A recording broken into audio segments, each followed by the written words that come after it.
दादी की सर्जरी के खर्च में अभी भी 350 लाख की कमी होती है, जिस पर मैं पूरी तरह कॉर्नर हो जाता हूँ और फिर मजबूरी में खुद को एक मिस्टीरियस किम ऑनर को बेच देता हूँ। लेकिन उसका पहला टास्क ही मुझे शॉक कर देता है, जिस पर वो मुझे एक कोल्ड और एरोगेंट फ्लावर गर्ल लियू रुयान को चेस करने के लिए कहता है और फिर उसे फुली फॉल इन लव करवाकर बेरहमी से छोड़ देने को बोलता है। मैं अपना सिर झुकाकर अपनी फेड यूनिफॉर्म को देखता हूँ, जिस पर कपड़े इतने धुले हुए होते हैं कि रंग उड़ चुका होता है। ह्यूमिलेशन तो होता है, लेकिन फिर मैं सोचता हूँ कि बस दादी को बचा पाऊं तो ये सब क्या मायने रखता है, और फिर मैं दांत भींचकर ये डील एक्सेप्ट कर लेता हूँ। इसके बाद जैसे ही मैं ऑफिशियली इस चेस को शुरू करता हूँ, वो कोल्ड कैंपस क्वीन लियू रुयान धीरे धीरे और भी स्ट्रेंज बिहेव करने लगती है, जिस पर सिचुएशन और भी वियर्ड लगती है। एक हाई क्लास अपार्टमेंट के अंदर, जिसे मैं देख भी नहीं पाता, लियू रुयान एक मॉडिफाइड वॉइस वाले फोन के सामने खड़ी होती है और गुस्से में चिल्लाती है, तुम इडियट हो क्या? किसने कहा था फाइट क्रिस्मम देने को? अभी जाओ और उस गली के कॉर्नर वाली स्ट्रॉबेरी फीलिंग केक लाओ, जिसके लिए 3 घंटे लाइन लगती है। अभी तुरंत जाओ। फिर आगे आखिरकार मुझे पता चलता है कि जिसने मुझे पैसे देकर खरीदा होता है वो कोई और नहीं बल्कि वही लियू रुयान होती है, जो बाहर से कोल्ड और अनटचेबल क्वीन लगती है,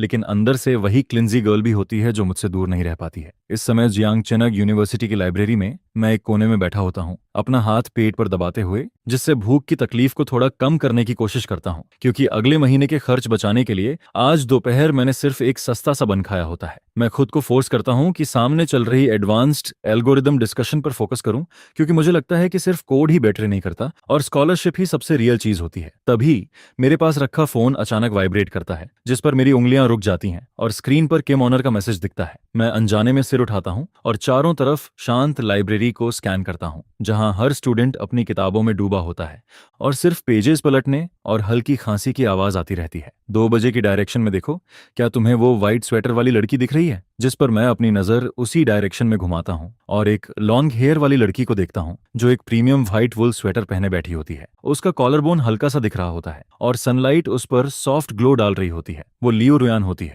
जियांगचेन यूनिवर्सिटी की famous campus queen, finance department की प्राइड, जिसके बारे में कहा जाता है कि उसका फैमिली बैकग्राउंड बेहद पावरफुल और रिच होता है। मेरी थ्रोट हल्की सी हिलती है और मैं जल्दी से टाइप करता हूँ, वो लियू रुयान है। जिस पर रिप्लाई आता है, मुझे पता है, अब से तुम्हारा मिशन शुरू होता है। मैं ये पढ़कर हल्का सा अनईजी फील करता हूँ, क्योंकि 2 साल पहले जब उसने मुझे स्पॉन्सर किया था, तभी कहा था कि ये पैसा फ्री नहीं है और कभी ना कभी मुझे रिपे करना होगा। लेकिन इतने समय में ये पहली बार होता है जब वो ऑनफिशियली कोई टास्क देता है। मैं रिप्लाई करता हूँ, मर्डर या इलीगल काम मत कहना, वो मैं नहीं करूंगा। जिस पर वो जवाब देता है, तुमसे इलीगल काम क्यों करवाऊंगा, बस मुझे रिवेंज चाहिए। फिर वो आगे लिखता है, उसने मेरे फीलिंग्स के साथ खेला है, तुम उसे चेस करो, उसे तुमसे डीपली लव करवाओ और फिर उसे ट्रैश की तरह छोड़ दो। ये पढ़कर मेरी आंखें शौक से फैल जाती हैं और मैं सोचता हूँ कि ये प्लान बहुत एक्सट्रीम है। फिर मैं रिप्लाई करता हूँ, क्या आपने गलत इंसान चुन लिया है? वो कैंपस क्वीन है और मैं एक गरीब लड़का हूँ जो कैंटीन में खाना लेने से पहले भी सोचता है। जिस पर वो कहता है, तुम कैंपस किंग हो, मैंने तुम्हारी फोटोज देखी हैं, तुम्हारा फेस ठीक है और आजकल लड़कियां तुम्हारे जैसे सिंपल लुक को पसंद करती हैं। अब ज्यादा बात मत करो, जाओ और उसके टेबल से पानी गिरा दो। मेरे हाथ में पकड़ा फोन पसीने से भीगने लगता है, क्योंकि लाइब्रेरी जैसे जगह पर ऐसा करना पब्लिक एम्बैरेसमेंट जैसा होता है। लेकिन तभी एक मैसेज आता है, अकाउंट में 7 लाख क्रेडिट हो गए हैं, ये आज का बजट है,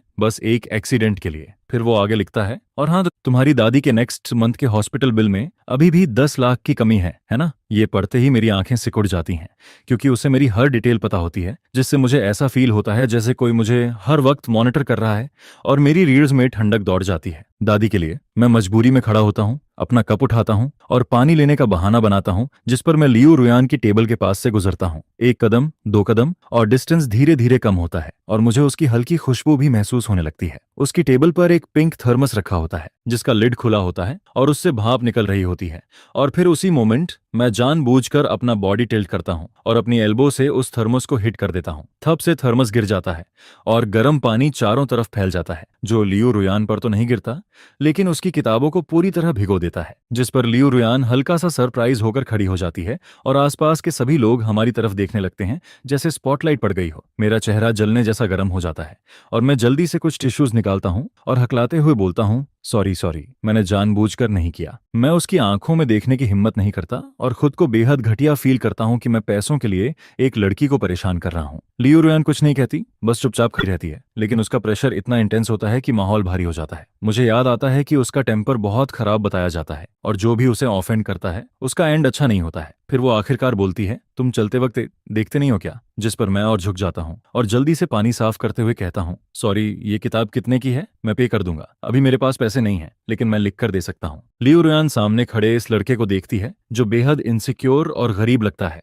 और उसकी नजर मेरे फेड टी शर्ट कॉलर और टेंशन से खिंची हुई गर्दन पर पड़ती है। लेकिन असल में उसी समय उसके हाथ में एक दूसरा फोन होता है जिसमें वही लास्ट मैसेज दिख रहा होता है जो उसने मुझे भेजा था, और बाहर से काम दिखने वाली ये कोल्ड क्वीन अंदर ही अंदर पागलों की तरह चिल्ला रही होती है। सच में ये बेवकूफ लड़का काफी स्ट्रांग निकलता है और सरप्राइजिंगली इतना जेंटल भी होता है, जिस पर लियू रुयान अंदर ही अंदर उसे सीक्रेटली प्राइज करना चाहती है। लेकिन जैसे ही वो देखती है कि उसके कान लाल हो जाते हैं, बिल्कुल शरिम्प की तरह क्यूट लगते हुए, वो खुद को रोकती है, जिस पर वो मन ही मन खुद से कहती है, रुक जा लियू रुयान, तुझे कंट्रोल रखना है, अभी तू एक कोल्ड गॉडेस है, तुझे हंसना नहीं है, अपनी इमेज मेंटेन करनी है। फिर वो गहरी सांस लेती है और अपने चेहरे के माइक्रो एक्सप्रेशंस को एडजस्ट करती है। उसकी आंखों में 3 हिस्से कंटेम्प्ट, 3 हिस्से हेल्पलेसनेस और 4 हिस्से इंडिफरेंस दिखता है। और फिर वो अपनी पतली उंगली से मेरे हाथ को हल्का सा प्रेस करती है जो मैं टेबल साफ कर रहा होता हूँ, जिस पर मैं ऐसे पीछे हटता हूँ जैसे मुझे इलेक्ट्रिक शॉक लगा हो, और अचानक सिर उठाकर उसकी आंखों में देखता हूँ। पहली बार इतनी क्लोज डिस्टेंस से हमारी नजरें मिलती हैं। वो मुझे देखती है और कामली बोलती है, कोई जरूरत नहीं है, बस एक किताब ही तो है। और जैसे ही मैं कुछ और बोलने की कोशिश करता हूँ वो बीच में ही मुझे रोक देती है। मैंने कहा ना, जरूरत नहीं है, अगली बार ध्यान से चलना। फिर वो मेरा नाम लेकर कहती है, स्टूडेंट गु चेन, जिस पर मैं वहीं फ्रीज हो जाता हूँ, क्योंकि मुझे शौक लगता है कि उसे मेरा नाम कैसे पता है। लेकिन इससे पहले कि मैं कुछ रिएक्ट कर पाता, लियू रुयान अपना सामान उठाकर चली जाती है और पीछे छोड़ जाती है एक डिसिसिव बैकव्यू और आसपास के स्टूडेंट्स की गॉसिपिंग आवाजें। अरे वो गु चेन नहीं है क्या, आईटी डिपार्टमेंट वाला? इतना केयरलेस कैसे हो सकता है? उसने तो कैंपस क्वीन पर पानी गिरा दिया। मैं वहीं खड़ा रह जाता हूँ। मेरे हाथ में अभी भी गीले टिश्यूज टाइटली पकड़े होते हैं और गिल्ट का फीलिंग धीरे धीरे मेरे अंदर भरता जाता है, क्योंकि वो न सिर्फ गुस्सा नहीं करती बल्कि मुझसे कॉम्पेंसेशन भी नहीं मांगती। किम ओनर ने उसे एक बैड गर्ल बताया था, लेकिन मुझे वो काफी डिसेंट लगती है, जिस पर मेरा कंफ्यूजन और बढ़ता है। तभी मेरी पॉकेट में फोन अचानक जोर से वाइब्रेट करता है और मैं तुरंत उसे निकाल कर देखता हूँ। मैसेज आता है, गुड जॉब। क्या तुमने उसका एक्सप्रेशन देखा? वो सब फेक एक्टिंग थी। जिस पर वो आगे लिखता है, तुम्हें लगता है वो जनरस है? नहीं, वो बस अपनी इमेज मेंटेन कर रही है पूरे कैंपस के सामने। उसकी बाहरी अपीयरेंस से मत धोखा खाना। पहला स्टेप, अटेंशन ग्रैब करना, कंप्लीट हो चुका है। अब अगला इंस्ट्रक्शन सुनो। मैं स्टेयरवे की तरफ देखता हूँ जहां लियू रुयान अभी गई होती है, और फिर फोन की स्क्रीन पर दिख रहे उन कोल्ड वर्ड्स को देखता हूँ। मेरी उंगलियां हल्का सा कांपती हैं। मैं धीरे से रिप्लाई करता हूँ, क्या कोई और तरीका नहीं हो सकता? मुझे वो इतनी बुरी नहीं लगती। जिस पर तुरंत रिप्लाई आता है, तुम क्या जानते हो? तुम्हें पता भी है उसने मेरे साथ क्या किया था? बकवास बंद करो। क्या तुम अपना कर्ज नहीं चुकाना चाहते? क्या तुम अपनी दादी को नहीं बचाना चाहते? ये सुनते ही वो शब्द सीधे मेरी कमजोरी पर वार करते हैं, जिस पर मैं नजरें नीचे कर लेता हूँ और मेरे हाथ ढीले होकर साइड में गिर जाते हैं। दूसरी तरफ लाइब्रेरी की स्टेयर कॉर्नर पर लियू रुयान दीवार से टिककर खड़ी होती है और दूर खड़े मेरे डिप्रेस्ड फिगर को देखती है।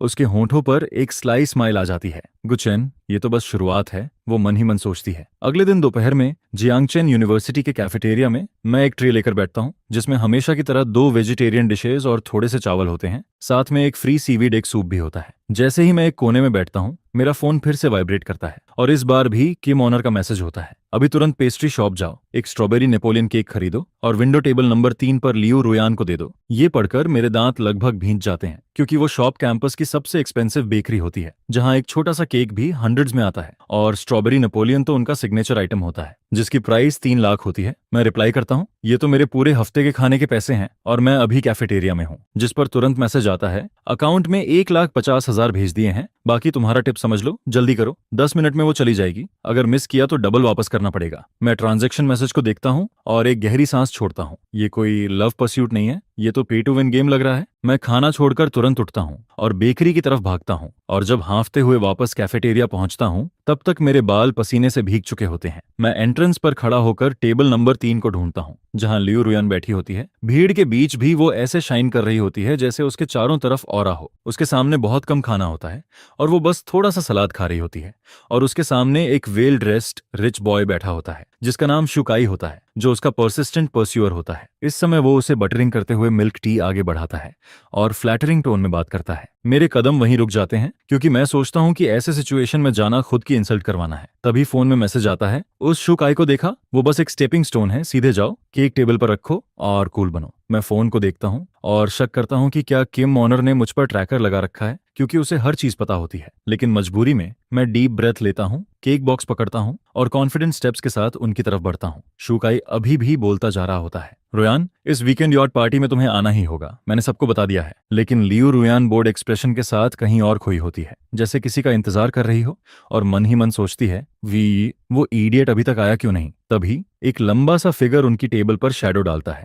और धड़ाम से पिंक केक बॉक्स टेबल पर रख दिया जाता है। शुकाई की बात बीच में ही रुक जाती है और वो इरिटेट होकर ऊपर देखता है, कौन है। लेकिन जैसे ही वो मुझे पहचानता है वो हंस पड़ता है, ओह ये तो गुगु चेन है, क्या बात है, तुम भी कैंपस क्वीन को परस्यू करने आए हो। वो केक बॉक्स की तरफ देखकर मजाक उड़ाता है, इसमें क्या है, कहीं रोड साइड केक तो नहीं। आसपास के स्टूडेंट्स भी खाना रोककर इस सीन को देखने लगते हैं एक्साइटमेंट के साथ, जैसे कोई ड्रामा चल रहा हो। लेकिन मैं उसकी बात इग्नोर करता हूँ और सीधा लियू रुयान की आंखों में देखता हूँ, जिस पर वो भी मेरी तरफ देखती है। उसकी आंखों में एक हल्की सी चमक आती है, लेकिन चेहरा अब भी कोल्ड रहता है। किमोनर के स्क्रिप्ट के अनुसार अब मुझे डायलॉग बोलना होता है। मेरा गला सूख जाता है और मैं थोड़ी देर रुककर फाइनली कहता हूँ, ये स्ट्रॉबेरी नेपोलियन केक तुम्हारे लिए है। जिस पर शिवकाई जोर से हंस पड़ता है, स्ट्रॉबेरी नेपोलियन केक, गुचेन, तेरे जैसे गरीब का पॉकेट मनी इससे खरीदने के लिए इनाफ है क्या, कहीं फेक तो नहीं ले आया। जिस पर शिवकाई और भी मॉक करते हुए बोलता है, और सबको पता है लियू रुयान को स्वीट सबसे ज्यादा नापसंद है, थैंक्स। ये दो कोल्ड वर्ड्स अचानक हवा को काटते हुए निकलते हैं, जिस पर शिवकाई की सारी हंसी वहीं फ्रीज हो जाती है और आसपास का माहौल एक पल के लिए कंप्लीटली साइलेंट हो जाता है। फिर लियू रुयान कैजुअली बोलती है, आज थोड़ा लो शुगर फील हो रहा है, और वो सबके सामने पैकेजिंग खोल देती है, जिस पर वो डेलिकेट स्ट्रॉबेरी नेपोलियन केक साफ नजर आता है। वो एक स्ट्रॉबेरी पीस फोर्क से उठाकर अपने मुंह में डालती है। उसके रेड लिप्स और व्हाइट टीथ के साथ वो ज्यूसी स्ट्रॉबेरी और भी अट्रैक्टिव लगती है, जिस पर आसपास के लड़के अनजाने में अपनी थ्रोट स्वालो करते रहते हैं। टेस्ट भी बुरा नहीं है, वो कामली बोलती है और फिर मेरी तरफ देखती है, तुम स्पेशली ये लेने गए थे। जिस पर मैं पूरी तरह स्टंड रह जाता हूँ, और सिर्फ मैं ही नहीं, शुकाई भी शॉक में पड़ जाता है, क्योंकि पूरे कैंपस में लियू रुयान फेमस होती है कि वो गिफ्ट्स एक्सेप्ट नहीं करती। मैं धीरे से सिर हिलाता हूँ, मैंने देखा था कि तुम लंच में ज्यादा नहीं खाती हो। ये वर्ड्स अपने आप मेरे मुंह से निकल जाते हैं, जिस पर लियू रुयान का हाथ हल्का सा रुकता है और वो मेरी आंखों में देखती है, जहां जेन्युइन कंसर्न साफ दिखता है, और उसके दिल में चल रहा गेम थोड़ा सा अनस्टेबल होने लगता है। वो मन ही मन सोचती है, ये लड़का डिटेल में ऑब्जर्व भी करता है। फिर वो फोक नीचे रखती है और अपने बैग से एक मील कार्ड निकालकर मेरी तरफ स्लाइड करती है। मुझे किसी का एहसान पसंद नहीं है, आज का मील मेरी तरफ से जितना स्वाइप करना है कर लो। जिस पर मैं घबराकर पीछे हटता हूँ, नहीं मैं खा चुका हूँ, केक तो तुम्हारे फ्रेंड ने मुझे लाने को कहा था। ये बोलते ही मुझे अपनी गलती का एहसास होता है। शिट, लियू रुयान आईब्रो उठाती है, फ्रेंड, जिस पर मैं तुरंत पैनिक में हाथ हिलाता हूँ, नहीं मेरा मतलब, मुझे लगा तुम्हें ये पसंद आएगा, मुझे क्लास के लिए जाना है। और इतना कहकर मैं जल्दी से वहां से भाग जाता हूँ। मेरे पीछे कैफेटेरिया में हंसी की आवाज गूंजने लगती है और शिवकाई मुझे देखकर तिरस्कार से हंसता है। गांवों वाला है, ठीक से बात भी नहीं कर पाता, और ऐसे लोग भी कैंपस क्वीन के पीछे पड़ते हैं। जिस पर लियू रुयान उसे कोल्ड टोन में रोकती है, शुकाई, जब मैं खा रही होती हूँ तो मुझे आसपास मक्खियां पसंद नहीं आती। ये सुनते ही उसका चेहरा गुस्से से लाल हो जाता है। रुयान, दफा हो जाओ, एक शब्द में लियू रुयान उसे डिसमिस कर देती है और फिर आराम से केक खाना कंटिन्यू करती है। जिस पर शुकाई गुस्से में उठता है, उसे घूरता है और बिना खाना खाए ही चला जाता है। इधर मैं कैफेटेरिया से दूर एक फ्लावर बेड के पास छिपा होता हूँ। तभी फोन फिर से वाइब्रेट करता है, मैसेज आता है, हाँ, शुकाई का चेहरा देखा, मजा आ गया, गुचैन, तुम्हारे अंदर पोटेंशियल है। जिस पर मैं पेड़ से टिककर गहरी सांस लेता हूँ। उसने केक एक्सेप्ट कर लिया,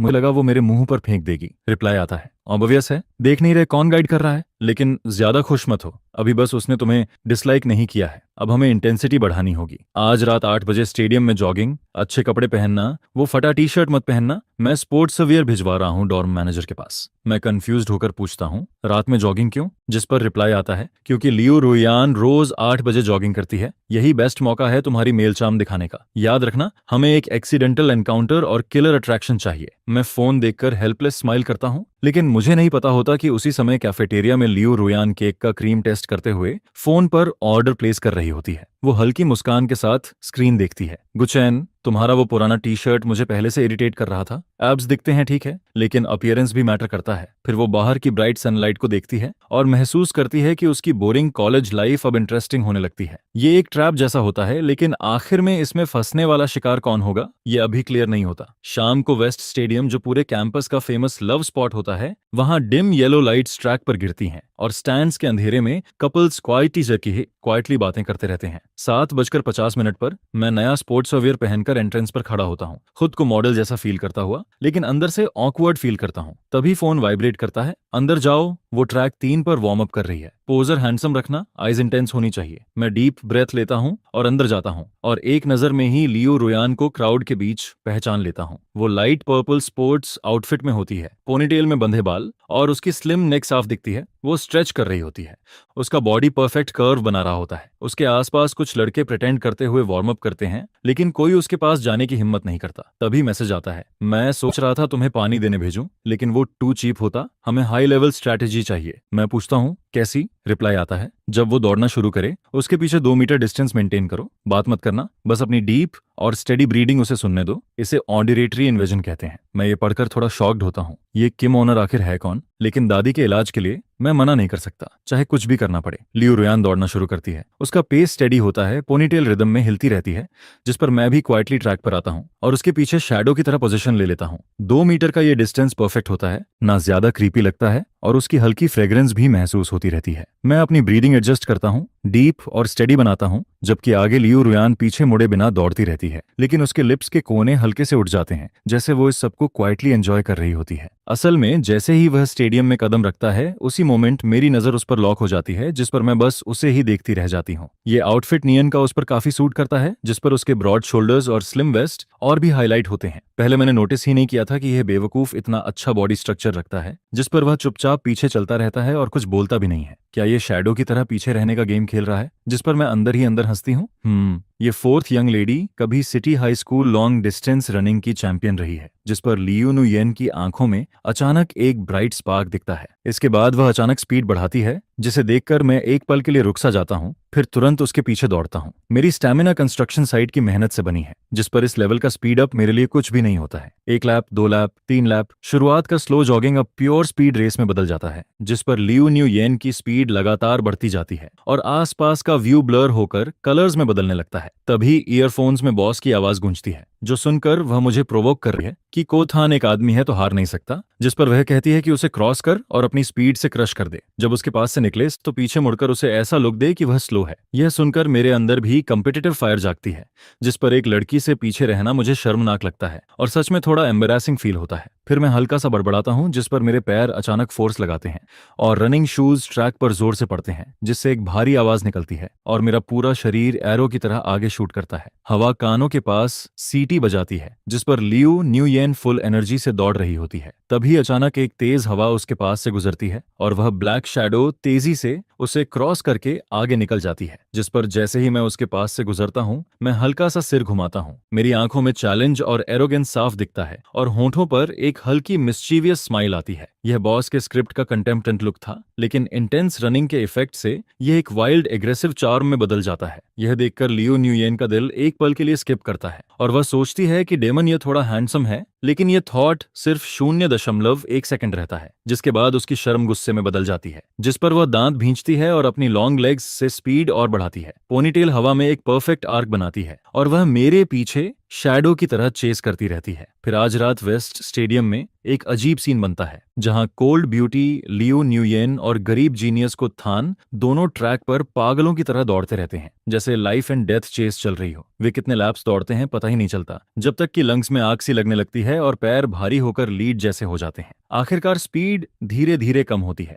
जिस पर मैं घुटनों पर हाथ रखकर रुक जाता हूँ और ग्रास के पास स्ट्रीट लाइट के नीचे खड़ा रहता हूँ। पीछे से तेज फुटस्टेप्स की आवाज आती है, जिस पर लियो नुयेन करीब 3 मीटर दूर रुकती है। वह झुककर हैवी ब्रीदिंग करती है, उसके चीक्स लाल हो जाते हैं और चेस्ट तेजी से उठती गिरती है। दोनों एक दूसरे को देखते रहते हैं। स्वेट से विजन ब्लर हो रहा होता है, लेकिन आंखों में स्पार्क्स चमकते रहते हैं। फिर लियो न्यूयेन सांस संभालते हुए डिग्निटी मेंटेन करने की कोशिश करती है और बोलती है कि इतना तेज दौड़कर मरने का प्लान है क्या, जिस पर मैं अपने चेहरे का पसीना पोंछता हूँ। उस मोमेंट में इतना थक जाता हूँ कि बॉस का स्क्रिप्ट भी भूल जाता हूँ और कैजुअली बोल देता हूँ कि तुमने पहले स्पीड बढ़ाई थी, जिस पर मैं कह देता हूँ कि पैर इतने लंबे नहीं हैं, फिर भी अच्छी दौड़ती हो। ये बोलते ही मुझे रिग्रेट होता है कि ये तो शॉर्ट लेग्स कहकर इंसल्ट कर दिया। ये सुनकर लियो न्यूयेन शॉक में आंखें बड़ी कर लेती है और गुस्से में हंसने लगती है। फिर एक कदम आगे बढ़ती है और पूछती है कि क्या मैं ब्लाइंड हूँ। जैसे ही वह करीब आती है उसकी स्ट्रॉन्ग फ्रेग्रेंस फिर से मुझे हिट करती है, जिस पर मैं इंस्टिंक्टिवली आधा कदम पीछे हटता हूँ और ठंडी स्ट्रीट लाइट पोल से टकरा जाता हूँ। तभी बॉस का मैसेज आता है,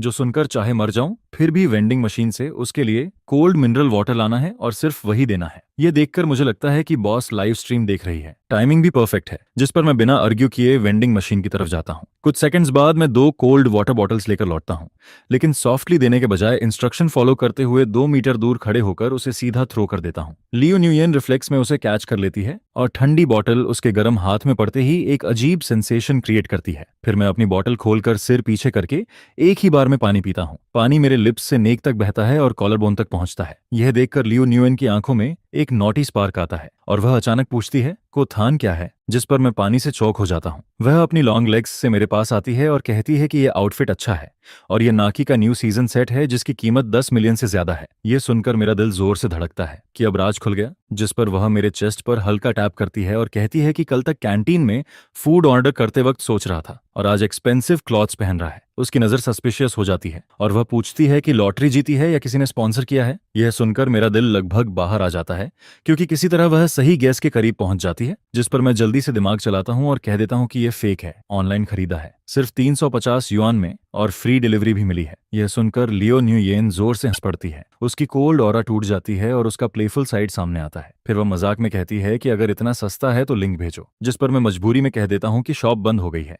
यह सुनकर वह मेरे ऑकवर्ड एक्सप्रेशन को देखकर खुश होती है। फिर बॉटल खोलकर एलिगेंटली एक सिप लेती है और पास आकर धीरे से मेरे कान में कहती है कि स्कैमर, और फिर तुरंत मुड़कर चली जाती है। उसकी पोनीटेल हवा में एक स्मूथ आर्क बनाती है और जाते जाते वह कहती है कि फिर मिलते हैं फ्रॉड क्लासमेट। मैं स्ट्रीट लाइट के नीचे खड़ा रह जाता हूँ। बॉडी स्टिफ हो जाती है और उसके वर्ड्स की गर्माहट अभी भी कानों में रहती है, जिससे एक इलेक्ट्रिक सेंसेशन फैलता रहता है। तभी फोन फिर से वाइब्रेट करता है, जिस पर बॉस कहती है कि उसने मुझे स्कैमर कहा। इसका मतलब वह अब क्यूरियस हो गई है और विमेन अक्सर क्यूरियोसिटी से ही लव शुरू करती हैं। जिस पर आज का मिशन सक्सेसफुली कंप्लीट हो जाता है। फिर बॉस का मैसेज आता है कि जाकर जल्दी सो जाओ, कल अभी एक और बैटल बाकी है। जिस पर मैं लियो न्यूयेन की दूर जाती हुई बैग को देखता रहता हूँ और फिर फोन स्क्रीन की तरफ देखता हूँ और अचानक मुझे एक अजीब सा इल्यूजन फील होता है। अभी जब लियो न्यूयेन मेरे कान के पास आकर स्कैमर कहती है, उसका टोन बिल्कुल वैसा ही क्यों लगता है जैसे बॉस मुझे बेवकूफ कहकर डांटती है। जिस पर मेरे दिमाग में डाउट उठता रहता है। अगर पहले के इंटरैक्शंस एक रोमांटिक आइडल ड्रामा जैसे लगते थे, फुल पिंक बबल्स के साथ, तो इसके बाद जो होने वाला है वह एक रियल हॉरर मूवी जैसा अनएक्सपेक्टेड होता है। शुक्रवार रात 11 बजे मैं कन्वीनियंस स्टोर की नाइट शिफ्ट खत्म करके हॉस्टल लौटने वाला होता हूँ। तभी पॉकेट में रखा फोन अचानक रिंग करता है, जिस पर एक स्पेशल मिशन आता है। लियो न्यूयेन बैक स्ट्रीट वाले लेट नाइट बारबेक्यू शॉप के पास है और बॉस कहती है कि मुझे तुरंत जाकर उसे पिक करना है। यह सुनकर मैं भौहें सिकोड़ता हूँ, क्योंकि कर्फ्यू का टाइम करीब है और वह वहां अकेली क्या कर रही है। जिस पर बॉस बताती है कि उसका मूड खराब है और वह उस शॉप का कोल्ड नूडल्स खाना चाहती है और ज्यादा सवाल मत करो, लोकेशन ऑलरेडी भेज दी गई है। फिर वह वार्निंग देती है कि आज कुछ होने वाला है और उसे अच्छे से प्रोटेक्ट करना है। अगर उसके एक बाल को भी कुछ हुआ तो मुझसे हिसाब लिया जाएगा। मैं लोकेशन देखता हूँ जो 500 मीटर से भी कम दूर है, लेकिन एरिया की सिक्योरिटी अच्छी नहीं है, जहां अक्सर गुंडे घूमते रहते हैं। जिस पर मेरे अंदर एक इंस्टिंक्टिव अनईजीनेस आती है और बिना सोचे मैं साइकिल लेकर तेजी से पेडल मारता हूँ। इसी समय एक अंधेरी गली में, जो स्टोर से 2 ब्लॉक्स दूर है, लियो न्यूयेन सच में वहां होती है, लेकिन खाने के लिए नहीं बल्कि रास्ता रोककर उसे घेर लिया जाता है। वहां कोई रोमांटिक फूड स्टॉल नहीं होता, सिर्फ 3 ड्रंक गुंडे और एक बुल्ड आदमी फ्लोरल शर्ट में खड़ा होता है, जिसके चेहरे पर बदतमीजी साफ दिखती है और वह लियो न्यूयेन को पहचान कर गंदी नजर से देखता है। वह लाइटर से खेलते हुए उसे घूरता है और कहता है कि 3 दिन से स्कूल गेट पर वेट कर रहा है और पूछता है कि रिच गाइस के साथ जा सकती है तो उनके साथ ड्रिंक क्यों नहीं कर सकती। लियो न्यूयेन ठंडी दीवार से टिककर खड़ी होती है। उसके हाथ में पेपर स्प्रे टाइटली पकड़ा होता है। फिंगर्स सफेद पड़ जाती हैं, क्योंकि आज वह सच में अनलकी होती है और सिर्फ फ्रेश एयर लेने बाहर निकली थी, बिना कार के। जिस पर यह लोग उसे टारगेट कर लेते हैं। वह ठंडे टोन में कहती है कि दूर हट जाओ और बताती है कि पुलिस को कॉल कर दिया है, लेकिन बार्ड आदमी हंसता है और कहता है कि यह एरिया कैमरा ब्लाइंड स्पॉट है, पुलिस आने से पहले सब हो जाएगा। इतना कहते ही वह अपना हाथ बढ़ाकर उसका रिस्ट पकड़ने की कोशिश करता है, जिस पर लियो न्यूयेन की आईज शार्प हो जाती हैं और वह स्प्रे करने की कोशिश करती है, लेकिन वह आदमी एक्सपीरियंस्ड होता है और उसका हाथ मारकर स्प्रे गिरा देता है, जो दूर नाली में गिर जाता है। फिर वह पास आकर हंसता है और कहता है कि उसे ऐसा फायरी एटीट्यूड पसंद है। तभी अचानक एक जोरदार आवाज आती है और एक पुरानी माउंटेन बाइक पूरी स्पीड से आकर बेल्ड आदमी की वेस्ट में टकराती है, जिस पर वह जोर से चिल्लाता है और आगे गिरकर जमीन पर मुंह के बल गिर जाता है। बाकी 3 गुंडे आधे नशे से बाहर आ जाते हैं और अंधेरे में मैं अपनी टूटी हुई साइकिल एक तरफ फेंकता हूँ और धीरे धीरे खड़ा होता हूँ, जिस पर मेरी दुबली बॉडी हवा में कमजोर लगती है, लेकिन मेरी आइज एक गुस्साए अकेले भेड़िए जैसी ठंडी होती हैं। फिर मैं धीमी लेकिन ठंडी आवाज में कहता हूं कि जरा हिलकर दिखाओ, जिस पर बाल्ड आदमी खून से भरा चेहरा उठाकर गुस्से में नाइफ निकालता है और अपने लोगों को अटैक करने को कहता है। तीनों गुंडे एक साथ मुझ पर टूट पड़ते हैं और अगले 2 मिनट लियो न्यूयेन के लिए सबसे लंबे बन जाते हैं। मुझे कोई मार्शल आर्ट्स नहीं आती, मैं सिर्फ स्ट्रीट फाइटिंग स्टाइल में जान की परवाह किए बिना लड़ता हूं, जिस पर मैं एक पंच बचाकर सामने वाले की नाक पर जोर से मुक्का मारता हूं और दूसरे को किक मारता हूं। लेकिन आखिर में अकेला इंसान ज्यादा लोगों से कैसे जीतता, और उनके पास वेपन भी होता है। इस केओस में बेल्ट आदमी साइड से स्निक अटैक करता है, नाइफ की ब्लेड चमकती है, जिस पर लियो न्यूयेन चिल्लाती है कि केयरफुल। लेकिन मैं सुनकर भी डोड नहीं करता, क्योंकि मेरे पीछे वह खड़ी होती है। मैं टीथ भींचकर बॉडी ट्विस्ट करता हूं और लेफ्ट आर्म से अटैक ब्लॉक करता हूं, जिस पर नाइफ मेरी स्किन को काटता है और एक शार्प साउंड के साथ खून बहने लगता है, जो मेरी सफेद स्लीव को लाल कर देता है। मैं दर्द दबाकर कराहता हूं, लेकिन रुकता नहीं, और मौका देखकर बाल्ड आदमी के फेस पर हेडबट मारता हूं, जिस पर उसका खून छिटकता है और वह पीछे लड़खड़ाता है। मुझे भी डिजीनेस फील होती है और मेरे माथे से खून बहता है। तभी दूर से पुलिस सायरन सुनाई देती है, जिस पर गुंडे घबरा जाते हैं और भागने लगते हैं, जाते जाते धमकी देते हैं कि फिर मिलेंगे। गली फिर से शांत हो जाती है, जिस पर मेरा शरीर लड़खड़ाता है और मैं दीवार से टिककर नीचे बैठ जाता हूं और मेरे आर्म से खून टपककर जमीन पर गिरता रहता है। यह देखकर लियो न्यूयेन दौड़कर मेरे सामने घुटनों पर बैठ जाती है। उसकी आईज में पहली बार पैनिक और डर साफ दिखता है। वह कांपती आवाज में कहती है कि मैं बहुत खून बहा रहा हूं और जल्दी से टिश्यूज निकालकर वंड दबाने की कोशिश करती है, लेकिन डर से उसके हाथ कांपते रहते हैं। मैं वीक स्माइल के साथ कहता हूं कि रो मत, ये बस छोटा सा कट है, और इंस्टिंक्टिवली उसके आंसू पोंछने के लिए हाथ उठाता हूं, लेकिन अपने गंदे खून से भरे हाथ देखकर रुक जाता हूं। यह देखकर वह गुस्से और दर्द में चिल्लाती है कि मैं बेवकूफ हूं क्या, नाइफ था फिर डॉज क्यों नहीं किया, जिस पर उसकी आंखों से आंसू गिरते हैं और मेरे हाथ पर पड़ते हैं, जो मुझे अंदर तक हिला देते हैं। फिर मैं धीरे से कहता हूं कि अगर डॉज करता तो वह उसे लग जाता, और मेरी आवाज कमजोर पड़ती जाती है। यह सुनकर लियो न्यूयन एकदम चुप हो जाती है। उसका दिल जोर से धड़कता है, क्योंकि इस फेक दुनिया में जहां लोग उसके पास मनी, ब्यूटी, इश्क के लिए आते हैं, वहां पहली बार कोई उसके लिए सच में खड़ा होता है। सिर्फ यह बेवकूफ ही है जो सिर्फ 7 मिलियन मिशन फी के लिए अपनी जान दांव पर लगाकर उसके सामने खड़ा हो जाता है, जिस पर यह डील उसके लिए भारी लॉस बन जाती है। लियो न्यूयेन हल्का सा नाक सुड़कती है और अपने इमोशंस को कंट्रोल करने की कोशिश करती है। फिर कहती है कि मेरा हाथ पकड़ो, मैं तुम्हें हॉस्पिटल लेकर जाती हूँ। मैं उठते हुए मना करता हूँ कि हॉस्पिटल नहीं जाना, वह बहुत एक्सपेंसिव होता है। हॉस्टल जाकर एंटीसेप्टिक लगा लूंगा, 1 डीप नहीं है, स्टिचिंग की जरूरत नहीं है। जिस पर पहली बार लियो न्यूयन का डोमिनेटिंग साइड बाहर आता है और वह सख्त आवाज में कहती है कि चुप रहो। मैंने कहा हॉस्पिटल जाना है तो जाना है, एक्सपेंसेस मैं दूंगी, कंपेंसेशन भी मैं दूंगी, और अगर एक वर्ड और बोला तो मैं यहीं रो दूंगी। मैं उसके चेहरे की तरफ देखता हूँ। मेकअप थोड़ा स्मज हो चुका होता है, लेकिन उसकी थ्रेट बिल्कुल रियल लगती है, जिस पर मुझे अचानक पेन भी कम फील होने लगता है, जैसे कोई फोर्स मुझे कंट्रोल कर रहा हो, और मैं हल्का सा सिर हिला देता हूँ कि ठीक है, तुम्हारी बात मानता हूँ। फिर लियो न्यूयन मुझे सहारा देकर गली से बाहर लाती है और एक टैक्सी रोकती है, जिस पर राइड के दौरान मेरी कॉन्शियसनेस थोड़ी ब्लर होने लगती है और वह धीरे से मेरा सिर अपने शोल्डर पर रख देती है। उसका मूवमेंट बहुत जेंटल होता है, जैसे कोई ट्रेजर संभाल रही हो। फिर वह धीरे से मेरे कान में कहती है कि आगे से सिर्फ वही मुझे बली कर सकती है, बाकी कोई नहीं। जब मैं जागता हूँ तो मुझे लगता है जैसे हेवन में आ गया हूँ, जिस पर सामने सफेद सीलिंग दिखती है और मैं किसी हार्ड आयरन बेड पर नहीं बल्कि सॉफ्ट मेमोरी फोम बेड पर लेटा होता हूँ। मैं उंगलियां हिलाता हूँ, जिस पर लेफ्ट आर्म में हल्का दर्द महसूस होता है, जो रिमाइंड करता है कि मैं अभी जिंदा हूँ। तभी साइड से लियो न्यूयन की कोल्ड वॉइस आती है कि उठ गए, जिस पर मैं सिर घुमाकर देखता हूँ और फोकस करते ही उसे सोफा पर बैठा देखता हूँ। उसने कपड़े बदल लिए होते हैं, कल का ब्लड स्टैंड स्पोर्ट्स आउटफिट गायब होता है और उसकी जगह एक ब्लैक सिल्क शर्ट होती है, जो उसे और क्लासी बनाती है। वह हाथ में नाइफ लेकर एप्पल पील कर रही होती है, जिस पर उसका पोज ऐसा होता है जैसे कोई आर्ट बना रही हो, लेकिन रिजल्ट बिल्कुल खराब होता है। एप्पल का शेप बिगड़ चुका होता है और अनइवन कट दिखता है। मैं कुछ बोलने की कोशिश करता हूँ, लेकिन गला सूखा होता है, जिस पर लियो न्यूयन तुरंत उठती है, वार्म वाटर लेकर मेरे पास आती है और कहती है कि पहले पानी पियो, कुछ मत बोलो। मैं शर्माते हुए खुद लेने की कोशिश करता हूँ, लेकिन वह मना कर देती है और कहती है कि हाथ मत हिलाओ, अभी स्टिचिंग हुई है, माउथ खोलो। मैं मजबूरी में उसकी बात मानकर पानी पीता हूँ, जिस पर धीरे धीरे मेरी कॉन्शियसनेस क्लियर होने लगती है। फिर मैं पूछता हूँ कि यह जगह कौन सी है। चारों तरफ देखकर मुझे फ्लैट स्क्रीन टीवी और लग्जरी सेटअप दिखता है और बाहर विंडो से रिवर व्यू नजर आता है, जो हॉस्पिटल जैसा नहीं लगता। जिस पर लियो न्यूयन कैजुअली कहती है कि यह प्राइवेट वीआईपी वार्ड है, हार्मनी प्राइवेट हॉस्पिटल का, जहां पब्लिक हॉस्पिटल की भीड़ नहीं होती। ये सुनकर मेरा दिल एक पल के लिए रुकता है, क्योंकि यह जगह बहुत एक्सपेंसिव होती है और एक रात का खर्च भी बहुत ज्यादा होता है। जिस पर मैं हेजिटेंट होकर कहता हूं कि मेरे पास इंश्योरेंस है, नॉर्मल हॉस्पिटल ठीक रहेगा, लेकिन वह बिना देखे ही कहती है कि चुप रहो।